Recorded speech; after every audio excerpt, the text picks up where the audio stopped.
লোটে মাছের এরকম একটা রেসিপি থাকলে এক থালা ভাত কিন্তু খাওয়াই যায়।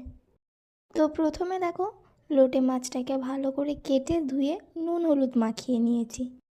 এদিকে আমি কিছুটা পরিমাণ রসুন, টমেটো, পেঁয়াজ, কাঁচা লঙ্কা কুচি করে নেব, আর একটু আদা গ্রেট করে নেব, সামান্য পরিমাণে রসুনটাও গ্রেট করে নেব।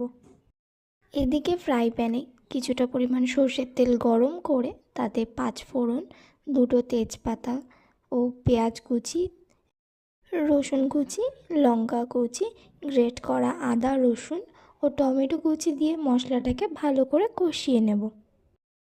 এরপরে পরিমাণ মতো লবণ, জিরের গুঁড়ো, মরিচের গুঁড়ো, কাশ্মীরি লঙ্কার গুঁড়ো ও হলুদ গুঁড়ো দিয়ে মশলাটাকে ভালো করে কষিয়ে নুন হলুদ মাখানো লোটে মাছগুলো এর ওপরে দিয়ে ভালো করে নেড়ে নেব। পরিমাণ মতো জল দিয়ে তরকারিটাকে ফুটতে বসিয়ে দেবো। এদিকে দেখো অল্প একটু ধনেপাতা কুচি করে নিলাম।